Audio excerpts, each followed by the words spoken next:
मैं आप सबका परमेश्वर की हजूरी में वेलकम करता हूं। आज की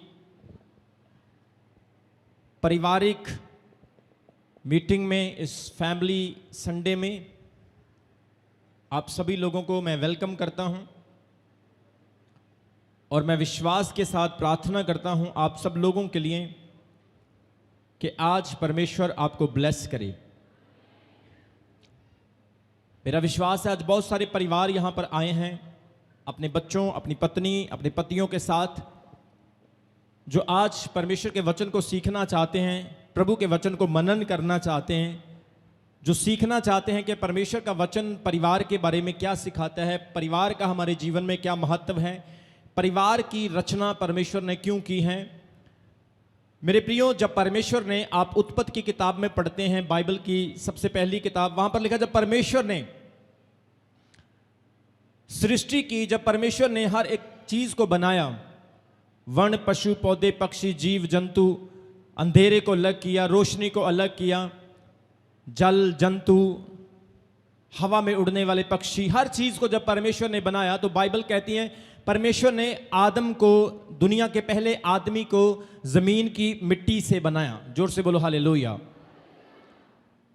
परमेश्वर ने आदमी को बनाने के बाद उसकी नथनों में अपना श्वास दे दिया, अपनी सांसें फूंक दी, और बाइबल कहती है परमेश्वर ने उसको कहा, देख मैंने तुझे बनाया है, अब सारी चीजों पर तू अधिकारी है, जानवरों के ऊपर तू अधिकारी है, आकाश के जितने पक्षी हैं उनके ऊपर तेरा अधिकार है, हर चीज के ऊपर मैंने तुझे अथॉरिटी दे दी है। और परमेश्वर ने हर चीज का जोड़ा जोड़ा तैयार किया, हर चीज का परमेश्वर ने डबल डबल तैयार किया। अगर परमेश्वर ने नर बनाया तो उसने नारी भी बनाई, हर चीज के जोड़े बनाए परमेश्वर ने। लेकिन परमेश्वर ने, बाइबल कहती, देखा कि आदम अपने आप को अकेला समझता है, तो उसके लिए भी एक मददगार, एक सहायक होना जरूरी है। और परमेश्वर ने उसके लिए एक औरत की रचना की। किस तरह से? परमेश्वर ने आदम को, जो दुनिया का पहला आदमी था, जिससे हम बने, आप बने, सारी सृष्टि बनी, दुनिया का पहला आदमी जिसका नाम था आदम, आदम से परमेश्वर ने गूढ़ी नींद, उसको गहरी नींद में डालकर उसकी पसली से एक पसली निकालकर उसकी औरत बनाई, नर से नारी बनाई, और उसके पास लेकर आया और उसको कहा, देख ये तेरी हड्डियों से हड्डी, तेरे मांस से मांस है, तेरे नर से निकाली गई है, अब ये नारी अखवाएगी। बोलो आमीन। परमेश्वर ने आदम के लिए एक औरत का निर्माण किया और उन दोनों को इकट्ठे रखा और उनको आशीष दी और कहा, बढ़ो फूलो और सारी पृथ्वी में फैल जाओ, बढ़ो फूलो और सारे जगत में फैल जाओ। अब पूरी दुनिया की आबादी, अगर आज के टाइम में आप गिनती करके देखोगे, आज के टाइम में पूरी दुनिया की आबादी 7 बिलियन के करीब है, और उस समय सिर्फ आदम और औरत ही थी, कोई भी और प्राणी नहीं था। कितने लोगों को समझ आ रही मेरी बात की? इसलिए परमेश्वर ने उनको आशीष देकर कहा, बढ़ो फूलो और सारी पृथ्वी पर फैल जाओ। परमेश्वर ने उनको बढ़ने फूलने के लिए आशीष दी। आदम और हवा के बच्चे हुए, पहले कैन, हाबिल और शेत, 3 बेटे थे, फिर उनके बेटियां आगे उत्पन्न हुई, आगे उनके बच्चे पैदा हुए। ऐसे ही कई वंश, कई जनरेशन्स बढ़ती बढ़ती ये पूरी दुनिया एक बड़ा परिवार बन गई। ये पूरा संसार दुनिया से, लोगों से बन गया। और जैसा आपने उत्पत्ति की किताब उसके 11 अध्याय में ये भी पढ़ा है कि जब सब लोगों की भाषाएं एक थी तो परमेश्वर ने उनकी भाषाओं में गड़बड़ी डाल दी, क्योंकि वो लोग एक मीनार बना रहे थे, एक टावर बना रहे थे, परमेश्वर तक पहुंचना चाहते थे और अपने नाम को ऊंचा करना चाहते थे। कितने लोगों ने सुना इस वचन को? परमेश्वर ने उनकी भाषाओं को बदल दिया। जो पंजाबी थे वो पंजाब में आ गए, जो हिंदी थे वो अलग हो गए, इंग्लिश वाले अलग हो गए, सबने अपने अपने लैंग्वेज के मुताबिक अपने देश बना लिए, और आगे जाकर लोगों ने धर्म भी बना लिए। एक चीज मैं आपको सिखाना चाहता हूं, आज दुनिया में सबसे बड़ी लड़ाई धर्मों की है। आज दुनिया में सबसे ज्यादा विरोधता, सबसे ज्यादा कास्टिज्म और ईर्ष्या धर्म के नाम पर है। लेकिन बाइबल हमें स्ट्रेट ये सिखाती है कि परमेश्वर ने कोई धर्म नहीं बनाया, परमेश्वर ने सिर्फ आपको और मुझे बनाया। धर्म बनाए आगे जाकर लोगों ने अपनी भाषा के मुताबिक अपने देवते, अपनी मूर्तियां, अपनी आकृति, अपने दिमाग की सोच के मुताबिक लोगों ने अपने लिए परमेश्वर बना लिए। लेकिन परमेश्वर एक है, परमेश्वर ने आपको और मुझे बनाया, उसने कोई धर्म नहीं बनाया। जोर से बोले हालेलुया। इसलिए जब आप चर्च आते हैं, जब आप यीशु मसीह की हजूरी में आते हैं, यहां पर धर्म की बात नहीं, धार्मिकता की बात होती है। बोलो आमीन। धर्म वो एक एफर्ट है जिससे इंसान परमेश्वर तक पहुंचता है, लेकिन धार्मिकता वो एफर्ट है, आपको परमेश्वर तक जाने की जरूरत नहीं। धार्मिकता वो एफर्ट है, परमेश्वर आप तक आता है। ये फर्क है, ये डिफरेंस है। जोर से बोलो आमीन। इसलिए मैं बता रहा हूं कि सृष्टि की शुरुआत से ही परमेश्वर ने परिवार की रचना की। आज आप जितने भी यहां पर बैठे हैं, आप परमेश्वर का परिवार हैं। आपको परमेश्वर ने चुना है, आप एक आत्मिक घर हैं, आप एक स्पिरिचुअल परिवार हैं। अब आप संसारिक नहीं, बल्कि एक स्पिरिचुअल, एक आत्मिक योजना के तहत प्रभु की ओर से चुने गए लोग हैं। जोर से बोलो हालेलुया। आपको परमेश्वर ने एक परिवार करके चुना है, बनाया है। एक बहन को, एक भाई को, बच्चों को, पूरे खानदान को, परमेश्वर ने घराने को एक आत्मिक परिवार करके चुना है। अब आपका रचना, आपकी निर्माणता जो है परमेश्वर की ओर से आत्मिक तौर से की गई है। प्रभु ने अब आपको एक बड़े उद्देश्य के लिए चुना है कि आप अपने परिवार में खुश रहें, आप अपने परिवार में आशीषित रहें। आपका परिवार श्रापित नहीं, आपका परिवार लोगों के विरुद्ध नहीं या लोग उसके विरुद्ध नहीं। आपका परिवार लोगों को डायरेक्शन देने वाला परिवार हो। आपका परिवार लोगों के लिए आशीष भरा परिवार हो। आपका परिवार दुनिया के लिए एक एग्जाम्पल हो। आपका परिवार बन चुका है या बनने वाला है, लेकिन आप एक परिवार ही हैं, क्योंकि अगर आपकी शादी नहीं हुई, आपके माँ बाप हैं तो आप एक परिवार हैं, आपके बहन भाई है तो आप एक परिवार हैं। लेकिन फ्यूचर में वो परिवार, वो घराना और बड़ा होगा। परमेश्वर ऐसे कहता है। जोर से बोलो हालेलुया। इसलिए मेरे प्रियो, याद रखें इस वचन को कि आप एक फैमिली हैं, एक परिवार हैं, और परमेश्वर चाहता है आपका परिवार आशीषित हो। पिछले दिनों में हमारे प्रेयर टावर के ऊपर बहुत सारी बहनों का, बहुत सारे भाइयों के फोन आए और उन्होंने कहा कि हमारी फैमिलीज में बड़ी प्रॉब्लम चल रही है, हमारी फैमिली में बड़ी डिस्टर्बेंस चल रही है। देखो, पवित्र आत्मा से भरकर प्रार्थना करने से कुछ नहीं होगा मेरे प्रियो। आप व्रत रखेंगे, फास्ट रखेंगे, उससे भी कुछ नहीं होगा, जब तक कि आपका परिवार सही नहीं होगा, जब तक कि आपका फैमिली एक मुट्ठ, एक जान नहीं बनेगा। जब आपका परिवार एक मुट्ठ, एक जान बन जाएगा, गरीबी भी आप झेल सकते हैं, समस्या का भी समाधान आप निकाल सकते हैं। जब आपका परिवार एक होगा, आप हर काम को सफलता के तरीके से पा सकते हैं। कितने लोगों को मेरी बात की समझ आ रही है? जोर से बोलो आमीन। इसलिए आत्मिक अस्तित्व क्या है कि आप परमेश्वर के लोग हैं, प्रभु की चुनी हुई वंश हैं आप। इसलिए आपका परिवार आशीषित होना जरूरी है। बहुत सारे लोगों ने कहा, अपोस्टल जी मेरी पत्नी मेरी बात नहीं मानती। बहुत सारी पत्नियों ने कहा कि हमारा पति हमारी बात नहीं मानता। पति कहता है पत्नी में प्रॉब्लम है, पत्नी कहती है पति में प्रॉब्लम है, माँ बाप कहते हैं बच्चों में प्रॉब्लम है, और बच्चे कहते हैं माँ बाप में प्रॉब्लम है। लेकिन कोई इस चीज को डीपली देखने के लिए तैयार नहीं कि प्रॉब्लम है कहां पर और इसका सॉल्यूशन क्या होगा। कितने लोगों को समझ आ रही मेरी बात की? देखो, किसी की कमी निकालने से मेरे प्रियो कुछ नहीं होता है जब तक आप उसका समाधान नहीं निकालेंगे। आपको पता है कि यहां पर दिक्कत है, उसको पूरा करेंगे, दूर करेंगे तो हमारा हल होगा, अदरवाइज वो प्रॉब्लम और बढ़ेगी। इसलिए परमेश्वर आपको आशीषित करेगा, ब्लेस करेगा। आपके पैसे पर आशीष आएगी, आपके बच्चों पर आशीष आएगी, आपके घराने बढ़ेंगे, आपके वंश बढ़ेंगे। सबसे पहले आपको पारिवारिक तौर से एक होना होगा, आपका मन पति पत्नी का एक होना होगा। मैं आज आपको वो चीज बताने जा रहा हूं जो नॉर्मली लोगों में प्रॉब्लम है। कितने लोग चाहते हैं कि हमारा परिवार आशीषित हो? सभी चाहते हैं। कोई ऐसा बहन भाई नहीं जो नहीं चाहता कि मेरा परिवार आशीषित हो। सब चाहते हैं कि मेरा परिवार आशीषित हो। तो मैं आपको बताना चाहता हूं, सबसे पहले पति पत्नी को एक दूसरे के साथ सहयोगी बनना होगा। आपकी पति और आपका पत्नी दोनों एक दूसरे के साथ खड़े होने वाले व्यक्ति हों। अगर गुस्सा, लड़ाई, झगड़ा, मिसअंडरस्टैंडिंग, वो अपने आप को बड़ा दिखाने की कोशिश करते हैं, वो अपने आप को बड़ा दिखाने की कोशिश करती हैं। मेरा फैमिली बैकग्राउंड बहुत अच्छा है, मेरा फैमिली बैकग्राउंड बहुत अच्छा है, मेरे 5 भाई हैं, ये कर देंगे, वो कहते हैं मैं ये हूं, मैं वो हूं। इस तरह की बातें जब आपकी लाइफ में आएगी तो घर की प्रॉब्लम का सलूशन नहीं और ज्यादा प्रॉब्लम बढ़ेगी। कितने लोगों को समझ आ रही है? बाइबल में आज मैं आपको बताऊंगा बहुत सारे ऐसे परिवार हुए जिन्होंने इतिहास की रचना की। बहुत सारे ऐसे परिवार हुए जो 100 गुना आशीषित पाए, 100 गुना ब्लेसिंग पाए। और प्रभु चाहता है आप भी उस परिवार का डीएनए हैं और आप भी 100 गुना आशीषित हों यीशु के सामर्थी नाम में।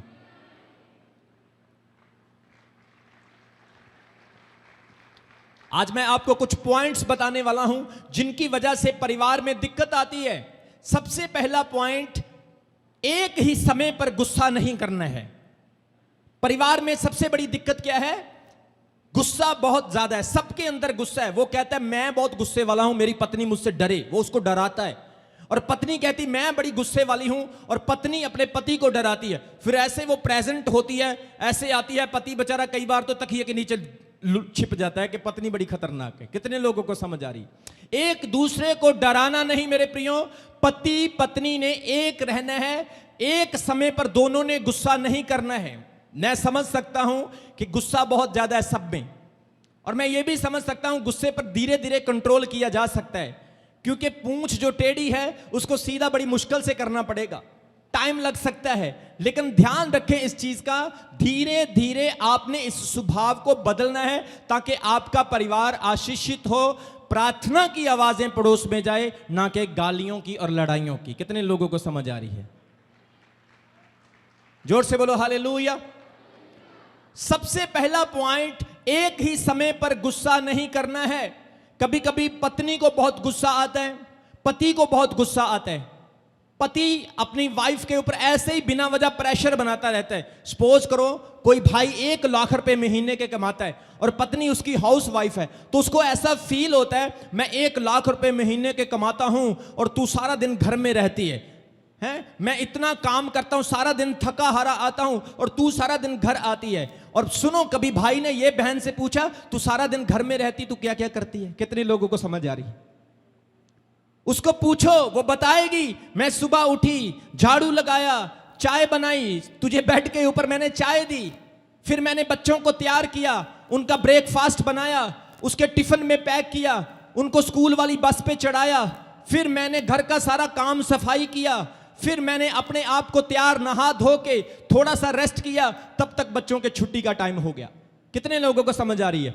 फिर मैंने बच्चों को वापस लेकर आई, बच्चे आए, उनकी यूनिफॉर्म उतारी, गंदी हो गई थी, फिर यूनिफॉर्म को धोया, यूनिफॉर्म को धोने के बाद मैंने बच्चों को फिर लंच कराया, फिर उनका बच्चों का मैंने होमवर्क करवाया, बेटा क्या दिया स्कूल में आज तुम्हें होमवर्क, फिर मैंने बच्चों को थोड़ी देर सुला दिया। इतने में मम्मी पापा कहने लगे लंच दे दो, उनको लंच दिया, थोड़ा समय गुजरा, घर में मेहमान आ गया, उसको चाय बना के दी, उसको सेवा पानी किया, उसके बाद इतने में शाम हो गई, तुम भी आ गए और आकर के डिनर मांगने लगे। डिनर में दाल थोड़ी सी अच्छी नहीं थी, उसमें नमक थोड़ा ज्यादा डल गया, गुस्सा आ गया, मिर्ची थोड़ी सी कम होगी, गुस्सा आ गया, अच्छी नहीं बनी, चलो मैं तो ढाबे पे जा रहा हूं, मैं आज घर में रोटी नहीं खाऊंगा।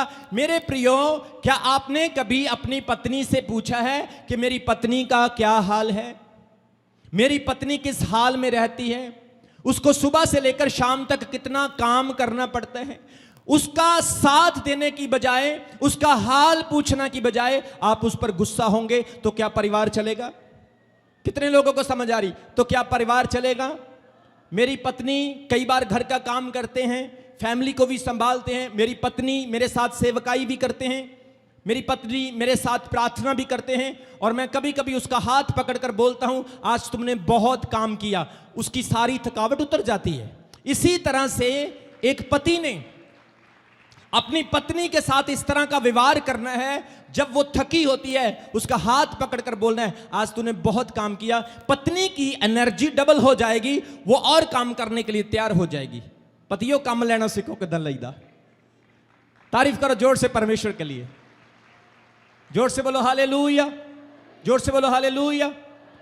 सो मैंने पहला पॉइंट आपको बताया कि एक ही समय पर गुस्सा नहीं करना। अगर पति गुस्से में है, पत्नी भी गुस्से में आ जाएगी तो वहां पर बहुत बड़ी गड़बड़ी हो जाएगी। अगर एक ने गुस्सा किया तो दूसरे को ठंडा होना है, पत्नी ने किया तो पति को, पति ने किया तो पत्नी को ठंडा होना है, ताकि आप उस प्रॉब्लम को, उस समय को आप गुजार सको और आप एक अगले दिन के अच्छे दिन का इंतजार कर सको। कितने लोगों को समझ आ रही मेरी बात की? जोर से बोलो हालेलुया। इसलिए गुस्सा नहीं करना। बहुत सारी गुस्से वाली बातें लोग करते रहते हैं, बहुत सारे अपने पतियों को गुस्सा चढ़ाते रहते हैं। कुछ बहनें घर का काम नहीं करेंगी, पति का ध्यान नहीं रखेंगी। अरे पति का ध्यान रखोगी, पति को प्यार से बोलोगी तो कभी गुस्सा नहीं आएगा। बहनों की भी गलती है और भाइयों की भी गलती है। इसलिए परमेश्वर चाहता है आपके आत्मिक परिवार का निर्माण हो, आपका आत्मिक परिवार बने, आपका घर आशीषित हो। जोर से बोलो हालेलुया। कितने लोग चाहते हैं मैं गुस्से पर कंट्रोल करूं, मेरा परिवार में कभी गुस्सा ना आए? तो एक ही समय पर गुस्सा ना करें। पति को गुस्सा आया है तो पत्नी उसको यह बोले, आप गुस्से में कितने सुंदर लगते हैं। तो मेरे को बताओ, पति गुस्सा करेगा? पति गुस्सा करेगा? आप, वो गुस्से में आ रहा है, वो आपको मारने के लिए आ रहा है। अगर आप उसको बोलेंगी मेरे 5 भाई हैं, मैं 5 को बुलाने वाली हूं, देख फिर तेरा क्या हाल करते हैं, वो बोलेगा चल जब तक तेरे भाई आएंगे तब तक मैं तेरे को बताता हूं जरा। कितने लोगों को समझ आ रही मेरी बात की? बात कैसे करनी है आपने अपने पति से, आपको पता होना चाहिए, जिससे गुस्सा थम जाए, जिससे गुस्सा रुक जाए, ना कि और गुस्सा चढ़े। अगर आप उसको बोलेंगी आप गुस्से में कितने सुंदर लगते हो, वाह मुझे आपकी ये अदा बड़ी पसंद है, उसका गुस्सा ठंडा हो जाएगा। वो बोलेगा छोड़ यार मेरे को गुस्सा आ रहा है, तू तो मेरे गुस्से को ठंडा कर देती है। अगर आप बोलेगी मैं अपने भाइयों को बुला रही हूं, मेरी तो बदकिस्मती है, तू तो है ही ऐसा, मुझे कहा था मेरी सहेलियों ने, मुझे कहा था मेरे रिश्तेदारों ने, इस बदतमीज से शादी मत कर, जब से तेरे से शादी की मेरी तो जिंदगी खराब होगी। कितने लोगों को समझ आ रही? बताओ उसको गुस्सा आएगा कि नहीं आएगा? बोलो, गुस्सा आएगा कि नहीं आएगा? पहले वो आपको ऐसे मारता था, अब वो डंडे से मारेगा क्योंकि गुस्सा डबल हो गया। लेकिन आपने परमेश्वर के वचन के मुताबिक प्रॉब्लम को हैंडल करना है, क्योंकि बाइबल कहती है गुस्सा जो है ये सही नहीं है परिवार में। गुस्सा जो है ये परिवार को और ज्यादा नुकसान करता है और आपके भविष्य को कमजोर करता है, आपके बच्चों को कमजोर करता है। आपके बच्चों को ब्लेसिंग तभी मिलेगी जब आप इन चीजों को हैंडल करोगे। जोर से बोलो हालेलुया। मेरे साथ एक वचन पढ़ो, याकूब की पत्री, उसका 1 अध्याय उसके 20 वचन में, वहां पर लिखा है मनुष्य का क्रोध परमेश्वर के धर्म का निर्वाह नहीं कर सकता है। याकूब की पत्री उसका 1 अध्याय उसके 20 वचन में लिखा है मनुष्य का क्रोध परमेश्वर के धर्म का निर्वाह नहीं कर सकता है। अगर आप क्रोधित हैं तो परमेश्वर के धर्म के साथ आपका मैच नहीं होता है। कितने लोगों को वचन की समझ आ रही है? अगर आप जल्दी से क्रोध करते हैं तो आपका परिवार आज भी खतरे में, कल भी खतरे में है। यह वचन सिर्फ बहनों के लिए नहीं है, यह वचन अकेले भाइयों के लिए नहीं है, यह वचन दोनों के लिए है, क्योंकि परिवार दोनों से शुरू होता है, फैमिली दोनों से आगे बढ़ती है। जोर से बोलो हालेलुया। बाइबल भी यह कहती क्रोध नहीं करना है, क्योंकि भजन संहिता उसका 37 अध्याय उसके 8 वचन में कहता है क्रोध से परे रह। क्या कह रहा है? क्रोध से दूर रह, क्रोध से परे रह। यहां पर क्रोध है, आपने उससे दूर ही रहना है, क्योंकि अगर क्रोध आ गया तो वो पता नहीं क्या क्या तोड़ डालेगा। अगर क्रोध आ गया तो वो पता नहीं क्या क्या मुंह से बातें बोल डालेगा। वो कहता है क्रोध से परे रह और जलजलाहट को छोड़ दे, मत कुड़, उससे बुराई ही निकलती है। Do not grumbling, do not anger, क्योंकि इससे बुराई निकलती है। गुस्से को इंग्लिश में क्या कहते हैं? कितने लोगों को पता है?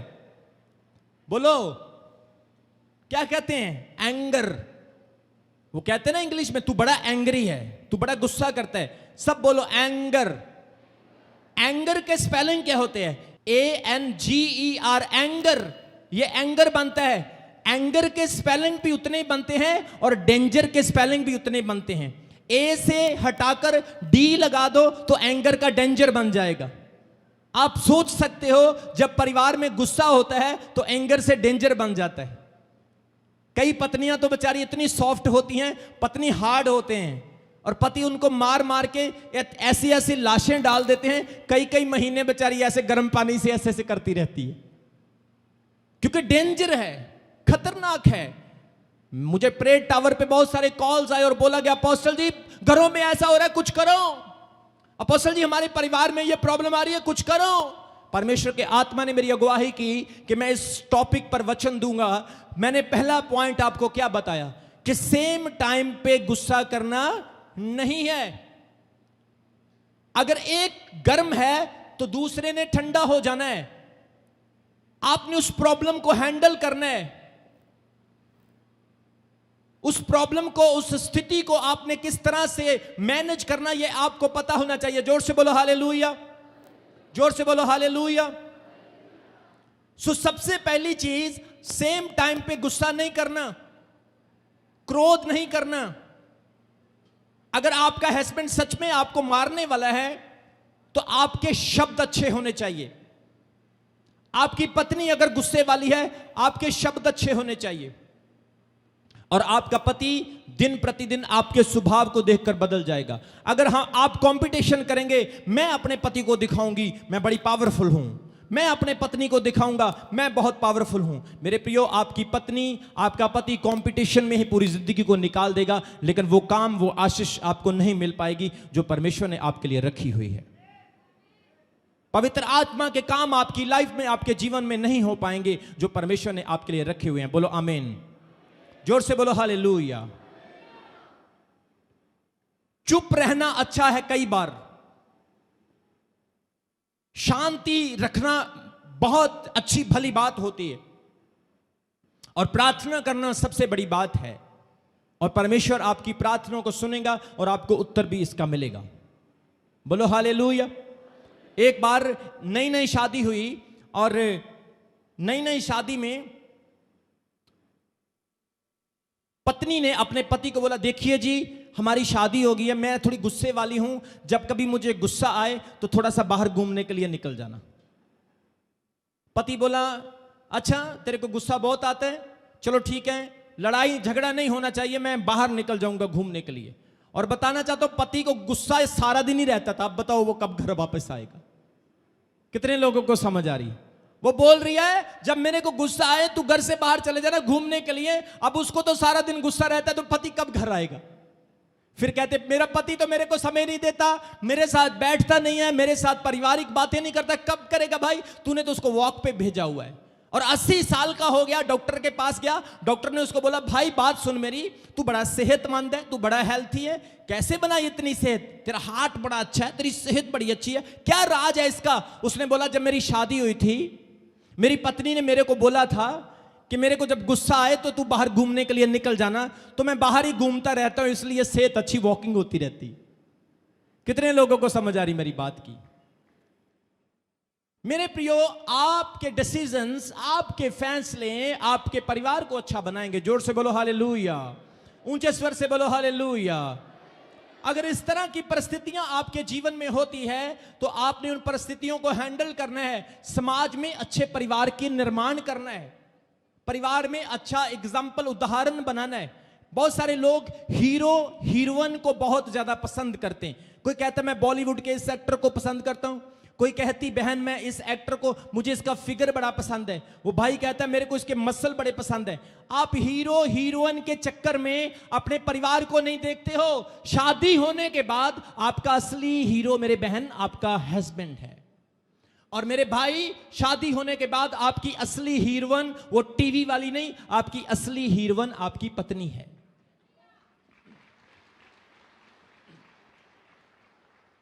हालांकि आपका पति काला है या आपकी पत्नी काली है, लेकिन प्यार कलर से नहीं, प्यार दिल से होता है।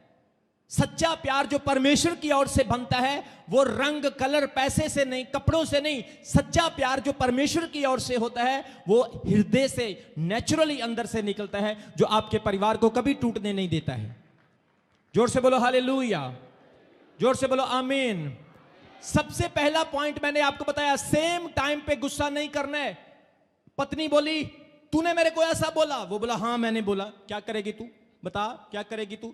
बोली, मैं तेरे को आज तेरी टांग तोड़ दूंगी। मैं ले, तोड़ के दिखा फिर। तोड़ के दिखा, वो उसको बढ़ा रही है, पानी नहीं डाल रही है, तेल डाल रही है, जिससे आग और ज्यादा भड़क रही है। लेकिन आपने तेल की जगह पर पानी डालोगे तो मैं आपको बोल रहा हूं वो आग कभी लगेगी नहीं। आपका परिवार बड़ा सुखद, आशीषित और ब्लेस्ड होगा। कितने लोग मेरी बात को समझ रहे हैं? आज पारिवारिक संडे है और प्रभु चाहता है आप इन चीजों को सीखें। बहुत सारे लोग कॉल्स करते हैं, अपोस्टल जी मेरा हस्बैंड सुधर नहीं रहा है। वो सुधरने वाला नहीं है। मैं उसको बोलता हूं सिस्टर तू पहले सही हो जा मेरी बहन, भाई खुद सही होना स्टार्ट हो जाएगा। भाई तू सही हो जा, बहन खुद सही होना स्टार्ट हो जाएगी। जोर से बोलो हालेलुया। दूसरा पॉइंट मैं जो आपके साथ साझा करने वाला हूं यह है कि बीती बातों को याद नहीं करना है अपने परिवार में। बहुत सारे लोग बीती बातों को याद करते रहते हैं। सबसे पहला पॉइंट, सेम टाइम पे गुस्सा नहीं करना। दूसरा पॉइंट, बीती बातों को याद नहीं करना है। नई नई शादी हुई, झगड़ा हो गया तो बीती बातों को याद करते रहते हैं। जब मैं कॉलेज में पढ़ता था तो मैं बड़ा हैंडसम होता था और बहुत सारे लोग मेरे पीछे पीछे घूमते थे। क्यों बीती बातों को याद कर रहे हो? क्या आपके पति को गुस्सा नहीं आएगा अगर वो सोचेगा कि तू तो किसी और का हाथ पकड़कर कॉलेज में घूमती थी? कितने लोगों को समझ आ रहे? बीती बातें याद नहीं करना है, क्योंकि बीती बातें आपके फ्यूचर को खत्म करती है। बाइबल में क्या लिखा है? तुम परमेश्वर में नई सृष्टि हो, पुरानी बातें बीत गई, सब नहीं हो गई।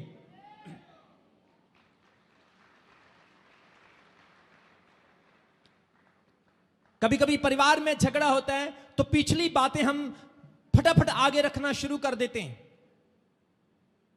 मेरे प्रियो, पिछली बातें आपको पीछे लेकर जाती हैं, लेकिन नई बातें आपको नया बनाती हैं। इस तरह की बेवकूफी की बातें करके हम अपने परिवार को और ज्यादा जोखिम में डाल सकते हैं। कई बार कुछ लोग बोलते, पत्नी थोड़ा सा गलत काम करे, घर में कोई नुकसान कर दे, तो पति उसको पता क्या बोलेगा? तेरे साथ शादी करना मेरी बदकिस्मती थी। बताओ अब उसके दिल पर क्या बीत रही होगी।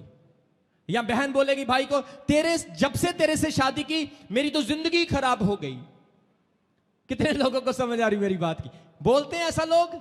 नॉर्मली घरों में ये प्रॉब्लम्स और ये बातें होती हैं। तेरे से अच्छे अच्छे रिश्ते मेरे को आते थे। कितने लोगों को समझ आ रही है?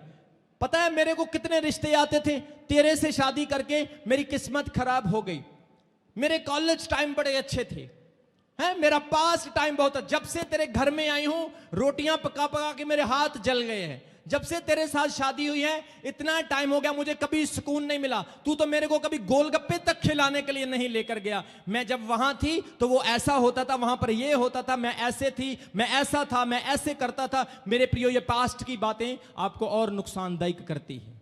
आपने अपने प्रेजेंट को अच्छा बनाना है, अपने परिवार को अच्छा बनाना है। आप मसीह फैमिली हो, क्रिश्चियन फैमिली हो, और क्रिश्चियन फैमिली एक उदाहरण फैमिली होती है, एक एग्जाम्पल फैमिली, ब्लेस्ड फैमिली होती है। जोर से बोलो हालेलुया, जोर से बोलो आमीन।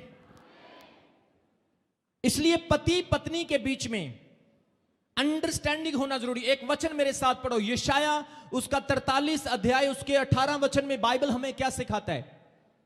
यशाया उसका 43 अध्याय उसके 18 वचन में बाइबल कहता है, अब बीती हुई घटनाओं का स्मरण मत करो।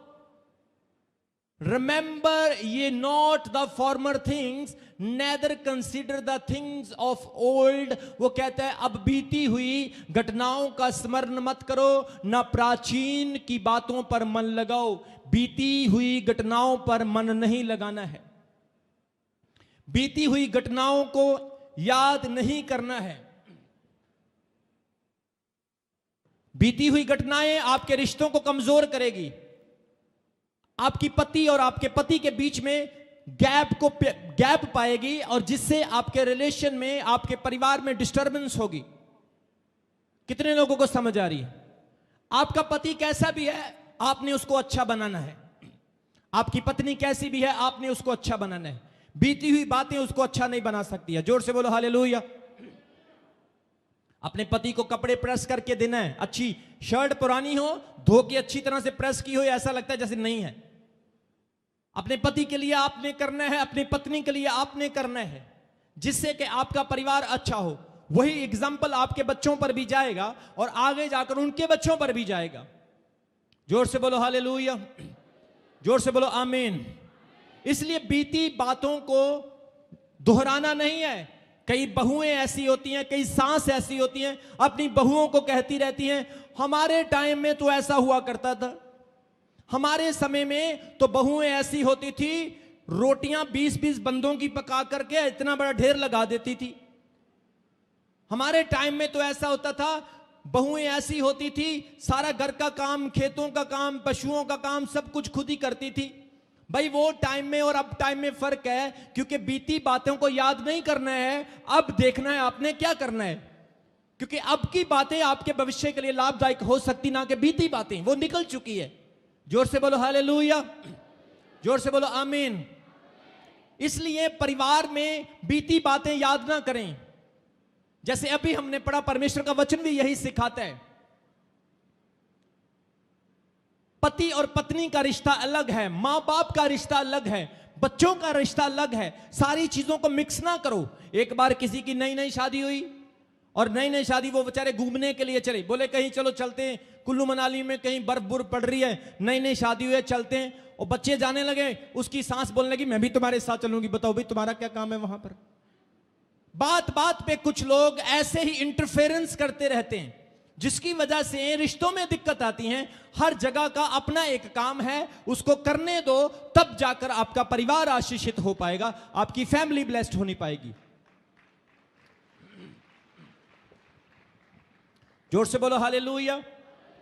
इसलिए हमने आज दूसरा पॉइंट क्या पढ़ा है कि आपने पुरानी बातों को याद नहीं करना है।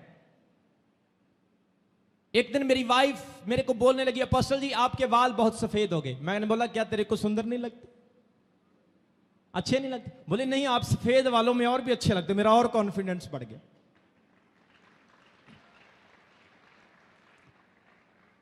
कुछ बोलेंगे अपनी पत्नी को, यार तेरे झुर्रियां बड़ी पड़ गई, तेरी ये चीज बड़ी मोटी सी हो गई। उसको बोलो तू पहले पतली थी, अब मोटी हो गई, अब और भी खूबसूरत लगती। प्यार को कैसे बढ़ाना है, फैमिली को कैसे मैनेज करना है, ये परिवार में एक बहुत बड़ा टैलेंट है, एक गुण है। और परमेश्वर चाहता है आपका परिवार खुशहाल हो, ब्लेस हो। आपके परिवार को देखकर दूसरे लोग भी पूछें आप क्या खाते हो, क्या करते हो, आपका परिवार इतना खुशहाल है। जोर से बोलो हालेलुया, आमीन। सो पहला पॉइंट, सेम टाइम पे गुस्सा नहीं करना। दूसरा पॉइंट, बीती बातों को याद नहीं करना। अपना पास्ट शेयर नहीं करना है। मेरे पास्ट में मैं क्या करता था, मैं अपने पास्ट में क्या करती थी, शेयर नहीं करना है। बीती बातें बीत गई। कुछ लोग हवा हवा में सब कुछ बता देते हैं, जिससे उनके फ्यूचर में डेंजर आ जाता है, और डेंजर के बाद फिर एंगर भी आ जाता है। हवा हवा में कोई भी अपने पास्ट की बात ना बताओ, क्योंकि जो चीज हम कूड़े में फेंक देते हैं फिर कूड़े से नहीं निकालते हैं। कितने लोगों को समझ आ रही मेरी बात की? आपने कुछ चीजों को कचरे वाले डब्बे में डाला, क्या फिर निकालते हो? आपने बिरयानी बनाई बहुत अच्छी, आपने बिरयानी खाई, थोड़ी सी बच गई, आपने कचरे में डाल दी। थोड़े टाइम के बाद आपका दिल करा यार बिरयानी बड़ी स्वाद थी, कचरे से निकाल कर खाएंगे? कितने लोग खाएंगे? हाथ दिखाओ। नहीं खाएंगे आप, क्योंकि आपको पुरानी चीजें, कूड़े वाली चीजें पसंद नहीं है। तो परमेश्वर यशाया में क्या कह रहा है आपको कि पुरानी बातों को याद ना करो। मैं ऐसे था, मैं ऐसे थी, मैं वहां पर गया, मैं वैसे थी, उसके साथ घूम रहा था, मैं उसके साथ घूम रही थी, मेरे वो ऐसे थे, मेरे वो ऐसे थे। देख ये देखो मेरे फोन, मेरे पास अभी भी फोन है, ये देखो मेरे कॉन्टैक्ट, मेरी सहेलियों के, मेरे दोस्तों के पंगे पड़ जाते हैं। फिर कितने लोगों को समझ आ रही? ज्यादातर मैरिज इसी वजह से टूटती है। हवा हवा में लोग वीडियो कॉल कर लेते हैं, अगला स्क्रीनशॉट लेके फेसबुक पे डाल देता है, आपकी फ्री में एडवर्टाइज हो जाती है। इस तरह की बातें मेरे प्रियो आपके परिवार को स्थापित नहीं कर सकती है। आप चर्च आओगे, लोग आपको बोलेंगे अरे तू तो चर्च जाता, तेरा जीवन तो बदला नहीं, तेरी फैमिली, तेरा चर्च, तेरी बहन तो बदली नहीं। अरे तू चर्च जा रहा है, परमेश्वर ने तेरे लिए ये तो किया नहीं। परमेश्वर कई चीजें अपना हाथ बढ़ा के नहीं करता है, अपना वचन भेज के करता है। यहां पर परमेश्वर को अपनी शक्ति का प्रदर्शन करना है, वहां पर वो प्रदर्शन करता है। जहां पर उसको अपने वचन का प्रदर्शन करना है, वो अपना वचन भेजता है। अगर परमेश्वर ने ही सब कुछ करना होता, उसने ही आपको हाथ बढ़ाकर सिखाना होता, तो मुझे खड़ा करने की क्या जरूरत थी? मुझे चुनने की क्या जरूरत थी, मैं कोई और काम कर लेता। परमेश्वर अपने दास के द्वारा भी आपको वचन देता है ताकि आप अपने परिवार को सुधारें और अपनी फैमिली को आशीषित बना सकें। बहुत सारे घरों में आशीष इसीलिए नहीं है, पैसे की बरकत इसीलिए नहीं है क्योंकि उनकी यूनिटी नहीं, उनकी एकता नहीं। पति का मुंह इधर होता है, पत्नी का मुंह इधर होता है, सब अपनी अपनी मर्जी कर रहे हैं। पति ने 300 कमाए, उसने पत्नी को बताया ही नहीं मैंने कितने पैसे कमाए हैं। पत्नी ने अगर पैसे कमाए, उसने पति को बताया नहीं। मैं आपको बताना चाहता हूं, जब आपके घर में आपके अलग अलग पैसे होना स्टार्ट हो जाएंगे, आपके घर में आशीष कम होना शुरू हो जाएगा।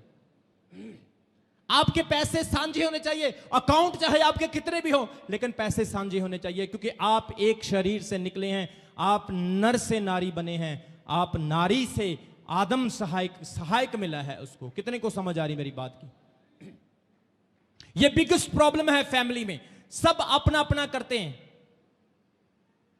कुछ तो बहनें ऐसी है पैसे छुपा छुपा के रखती हैं, कुछ तो भाई ऐसे हैं पैसे छुपा छुपा के रखते हैं क्योंकि उसको पता है भाई शराब बहुत पीता है, अगर मैंने पैसे नहीं छुपाए तो ये शराब पी लेगा। कितने लोगों को समझ आ रही? बच्चों की फीस भी देनी है।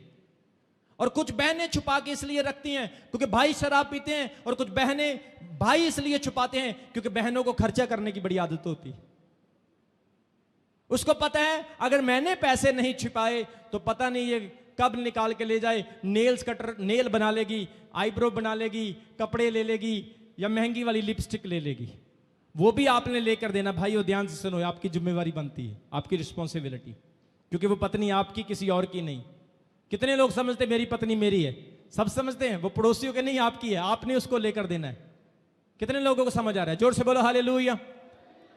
गुस्सा नहीं करना है, बीती बातों को याद नहीं करना है। गुस्से के समय बहन ये कहे, मान लो आपका पति आपको मारने के लिए आता, बहन कहे लो भाई पीट लो मुझे, मारो मारो मारो और मारो और मारो, मैं तो आपकी हूं, मैं तो आपके साथ शादी करके आई हूं, मैं अब पीछे मुड़कर नहीं देखूंगी, मैं अपने घर वर नहीं जाने वाली हूं, मैं तो आपके साथ जीऊंगी, आपके साथ मरूंगी, आपको छोड़कर नहीं जाने वाली हूं। ये बहनों के लिए बहुत अच्छा आइडिया बता रहा हूं। कितने लोगों को समझ आ रही? जिन बहनों को खतरा रहता है ना कि मेरा पति मेरे को छोड़ ना दे, उसको छोड़ना मत, ये आपकी मिस्टेक होगी। छोड़ना नहीं उसको, उसके पीछे पड़कर रहना है, ये मेरी सलाह है आपको।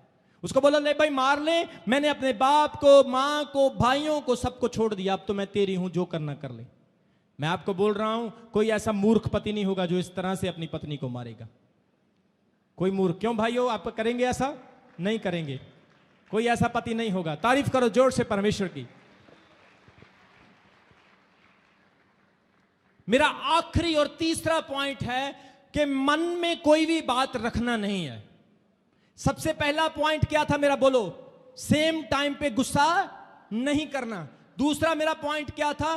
बीती बातों को याद नहीं करना है। अब लास्ट और तीसरा पॉइंट क्या है कि कोई भी बात पति पत्नी परिवार के लोगों ने अपने मन में नहीं रखना है।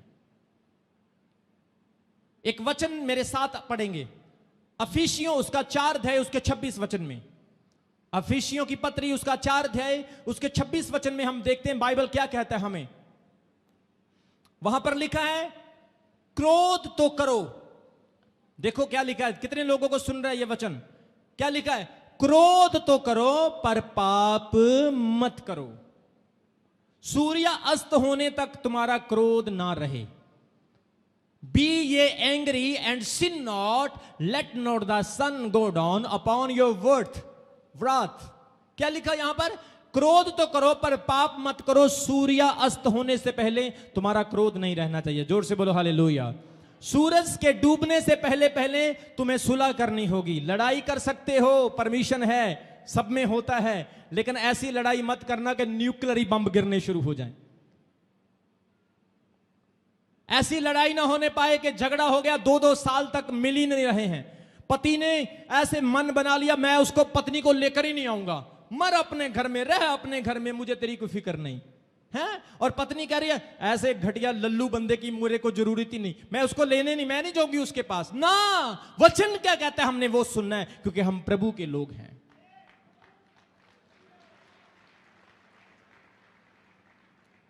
देखो एक रेशो आपको बताना चाहता हूं एक रिसर्च आपको बताना चाहता हूं, बताया जाता है जो क्रिश्चियन लोग हैं, जो बैप्टाइज्ड लोग हैं, एक रिसर्च कहती है उनके डिवोर्स बहुत कम होते हैं, क्योंकि मोस्टली परमेश्वर का वचन उनको पकड़ कर रखता है, जिसकी वजह से उनके डिवोर्स बहुत कम होते हैं।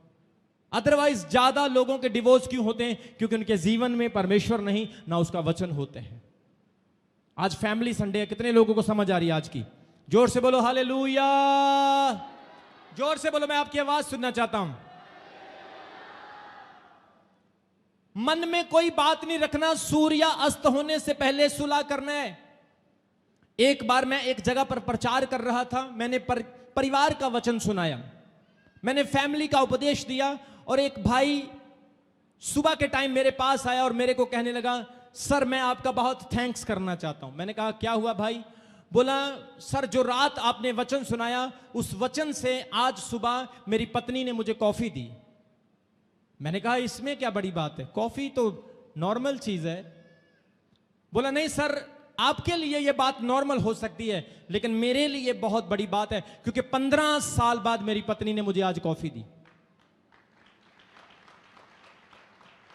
सो परमेश्वर का वचन बदलता है, परमेश्वर का वचन आपके हृदय में, आपके दिल में जाता है और आपको चीर देता है, आपके पाप को, आपके अपराध को परमेश्वर रहने नहीं देता आपके अंदर, आपको रियलाइज करवाता है।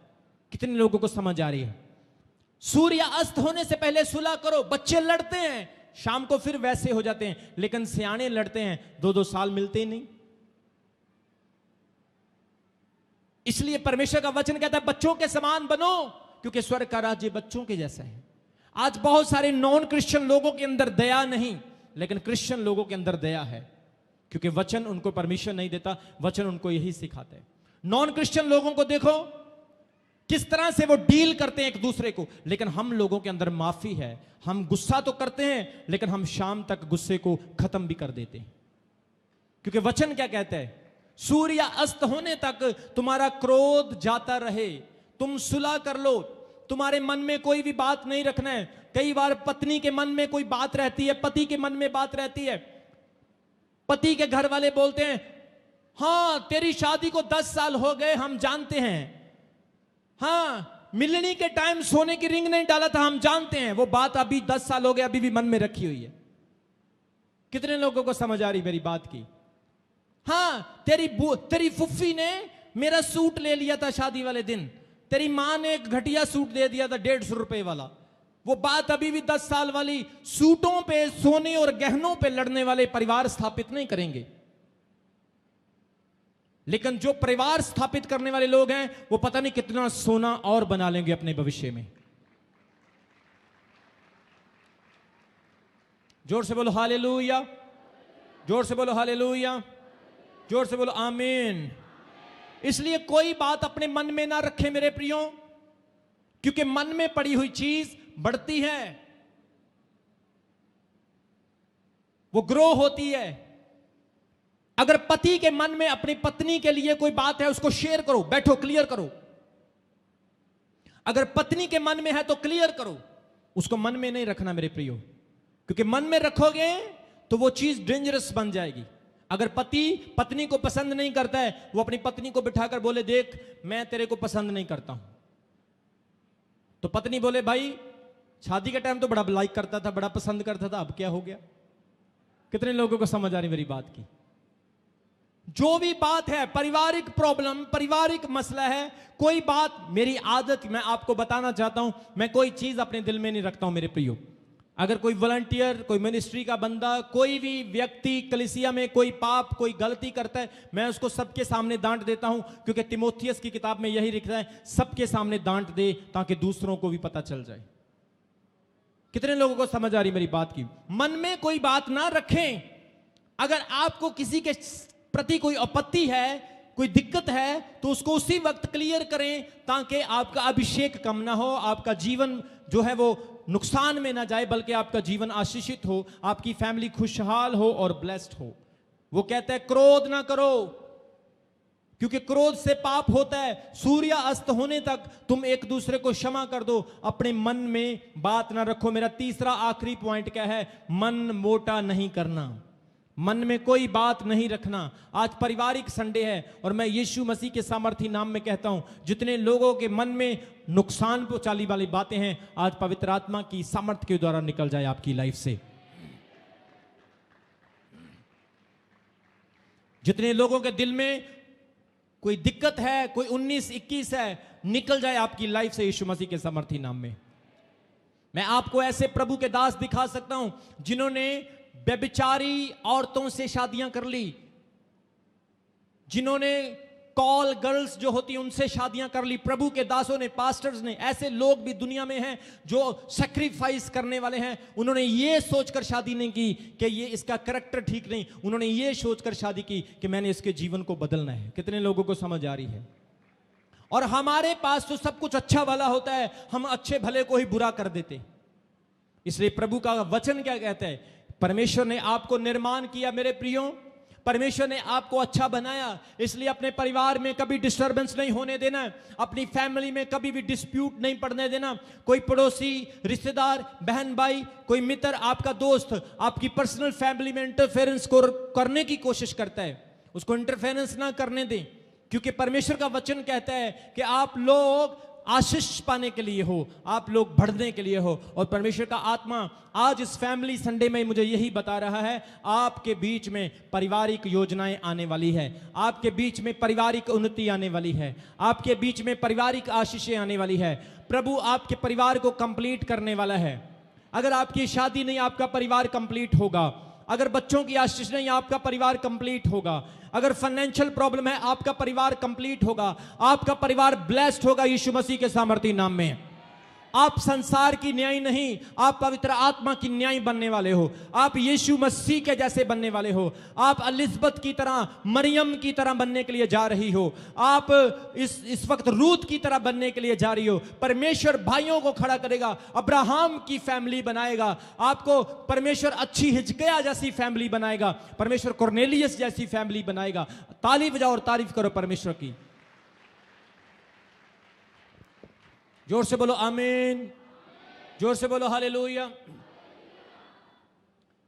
अच्छा परिवार का रचना करना मेरे प्रियो आपने, बहनों की जिम्मेवारी है, भाइयों की जिम्मेवारी है, बच्चों की जिम्मेवारी है।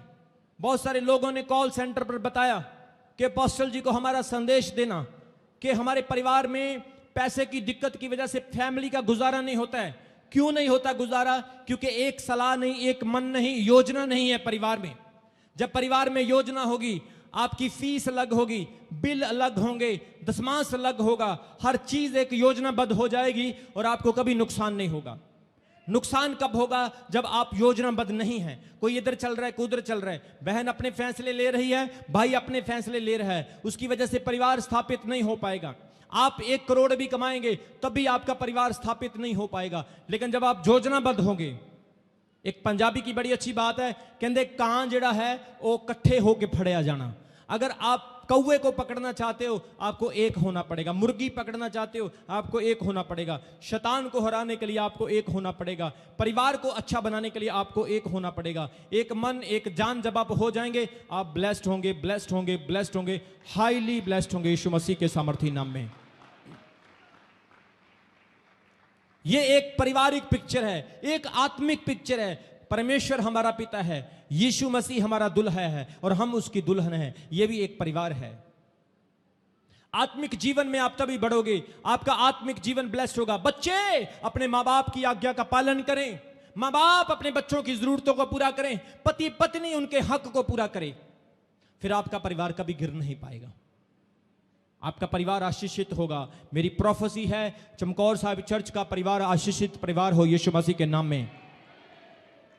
और मेरा खुदावंद आपको आशीषित करे, आपको शर्मिंदगियों से निकाले और बरकतों की ओर लेकर जाए। रूत के बारे में कितने लोग जानते हैं? उसने एक अच्छे परिवार की रचना की।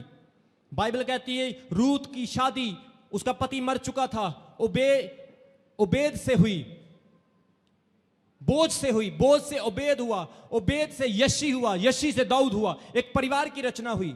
दाऊद के कुल से यीशु मसीह पैदा हुए। एक परिवार की रचना। यीशु मसीह का किस तरह से आना हुआ? एक आत्मिक परिवार की रचना। कुरनेलियस, बाइबल कहती है, प्रेरितों के काम में 10 अध्याय में लिखा है कि वो परमेश्वर का डर मानने वाले, दान देने वाले, प्रार्थना करने वाले लोग थे। और स्वर्गदूत उनके पास आकर कहता है कि अपने घर में पतरस को बुलाओ और प्रार्थना करो। और जैसे पतरस गया, उसने प्रार्थना की और पवित्र आत्मा सब लोगों पर उतर आया। आज परमेश्वर चाहता है आप भी पवित्र आत्मा से भरे हुए लोग हों, आप भी परमेश्वर की आशीष पाए हुए लोग हों, आपका जीवन, आपका परिवार भी ब्लेस्ड परिवार हो, लड़ाई झगड़े क्लेश आपका हिस्सा ना हो, आपकी मिसअंडरस्टैंडिंग दूर हो जाए, आपके विरोध झगड़े क्रोध दूर हो जाएं। झगड़ा होता है, लड़ाई होती है, गुस्सा आ सकता है, लेकिन वो गुस्सा सूरज ढलने से पहले पहले खत्म हो जाए यीशु मसीह के सामर्थी नाम में।